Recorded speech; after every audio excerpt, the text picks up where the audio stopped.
Volti travisati con passamontagna, uno armato di pistola, l'altro brandendo un coltello, facevano irruzione nelle tabaccherie, minacciavano i presenti e si facevano consegnare i soldi in cassa. In 20 giorni hanno messo a segno 3 colpi: il raid nel market di Edda d'Oro a Refrontolo, 2 settimane dopo nella tabaccheria di Massanzago ed infine l'assalto al negozio di Santa Maria di Sala. La banda è stata arrestata proprio dopo quest'ultima rapina. Le immagini del colpo, dove hanno immobilizzato il titolare con delle fascette in plastica e dopo averlo spinto in un ripostiglio si sono impossessati del denaro, circa 1.800 euro. La loro auto è stata bloccata dai carabinieri di Vittorio Veneto al casello autostradale di Cordignano sulla 28.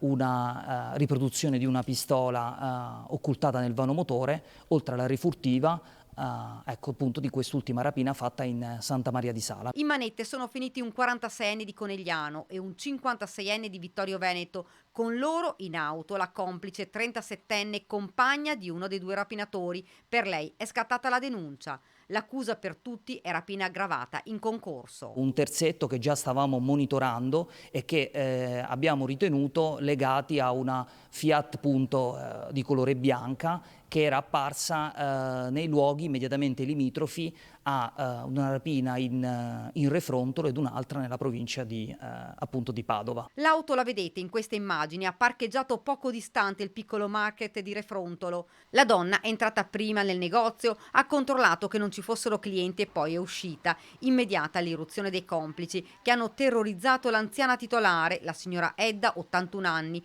puntandole la pistola contro e portandole via l'incasso, circa 1.100 euro. Il 14 marzo i rapinatori hanno colpito alla tabaccheria di Zemignana di Massanzago. Perquisite anche le abitazioni, sono stati trovati e sequestrati dei coltelli. Le indagini dei carabinieri continuano. Sono ancora in corso e non escludiamo la loro responsabilità in altri, ecco, episodi analoghi occorsi qui in Veneto.